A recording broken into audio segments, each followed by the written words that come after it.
raconte. L'aventure qui t'a le plus marqué étant jeune. Bon, je vais vous conter mon aventure des Alpes. Et je vais d'abord commencer par ma nomination de général à Sagunt, en Espagne. J'avais alors 25 ans. Je m'en souviens comme si c'était hier.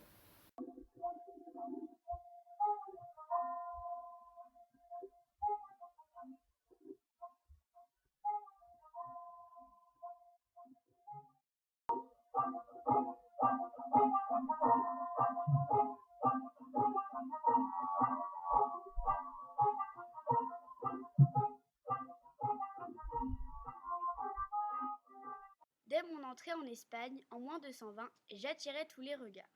Un des vieux soldats, Georges, me prit pour Hamilcar. Il trouvait que j'avais la même énergie dans le visage, même feu dans le regard, même trait. Georges était âgé de 72 ans. Il avait les cheveux couleur cendre, les yeux bleus pacifiques et une peau blanche. Il était soldat depuis 40 ans. Je décidai d'aller parler à Georges. « Bonjour, je suis le fils d'Hamilcar. »« Je sais, j'étais un très bon ami de ton père. Avez-vous les mêmes qualités, car votre père était très audacieux, téméraire et déterminé. Je lui ressemble beaucoup. Je suis toujours prêt à affronter le danger, je n'ai jamais peur et je ne baisserai jamais les bras. » Ma devise était « téméraire et plein d'audace, je ne baisserai jamais les bras. » Moi, le grand et beau Hannibal Barca d'autrefois, qui avait un corps sublimement musclé et brillant d'huile, j'étais fier des yeux verts et des cheveux bruns que j'avais hérités de mon père.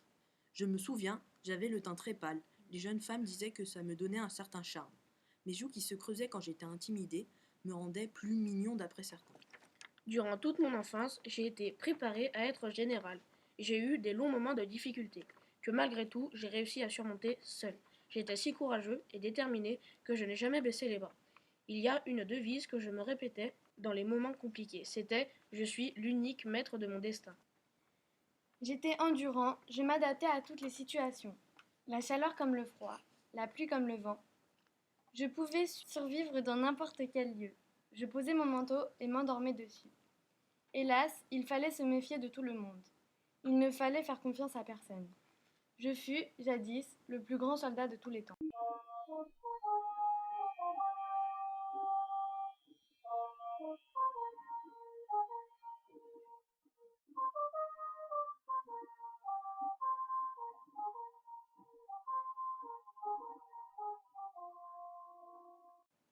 Mon armée et moi arrivâmes au pied de la montagne.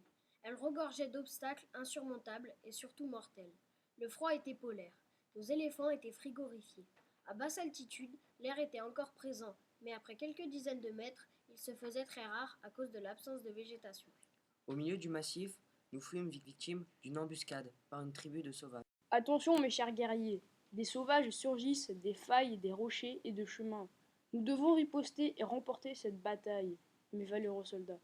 Oh non, nos chevaux, plutôt leurs pattes, sont coupées par ce froid glacial. La neige se transforme en mare de sang, elle fond. Pour l'instant, la bataille semble mal engagée pour nous. Nous devons gagner. Les sauvages se replient. Nous les avons battus. Bravo, mes vaillants soldats.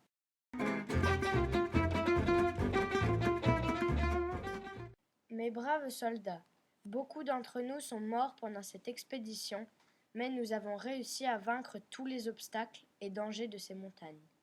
Nous sommes restés unis lors de ces multiples intempéries, ces pluies diluviennes, ces avalanches quelquefois mortelles et ces glaciers menaçant de se fragmenter à chacun de nos pas. Une bonne partie de nos éléphants et chevaux se sont blessés et n'ont pas survécu. Je vous félicite pour cette traversée périlleuse malgré les paysages magnifiques que nous n'avons pas eu le temps de contempler. Rappelez-vous de l'attaque des sauvages qui a fait de nombreux morts, hommes, chevaux, éléphants. Les chevaux, pattes coupées par le gel, n'avançaient plus. Les éléphants, eux, gros mammifères, étaient morts de froid. Et les hommes, achevés par les lances. Je suis très heureux de cette traversée glorieuse. Sans vous, cette expédition aurait été impossible à réaliser.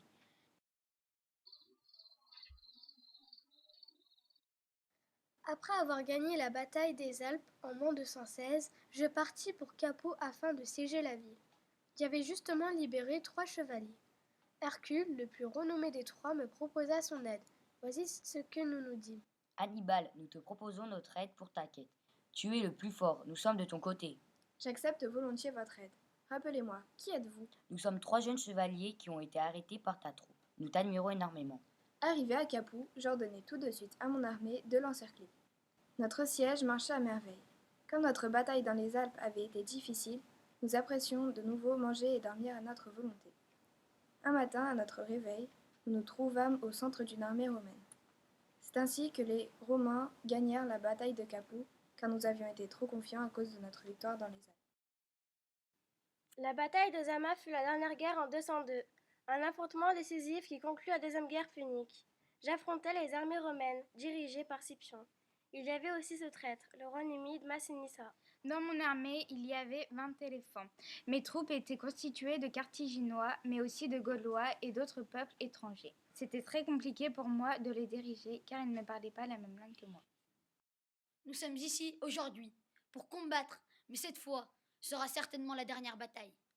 Nous devons gagner, on l'a déjà fait et nous le referons.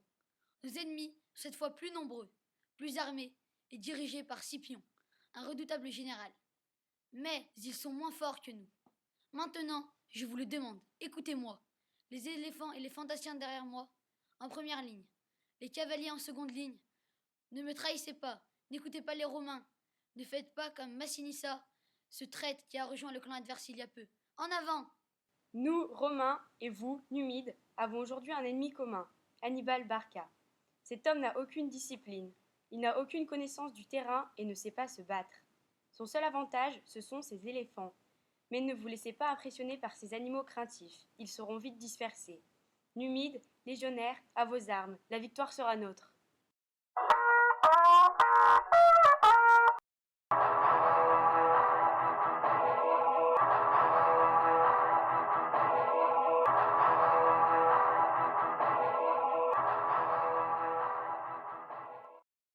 Je perdis cette bataille. Un traité de paix mit fin à cette guerre. Rome dominait la Méditerranée.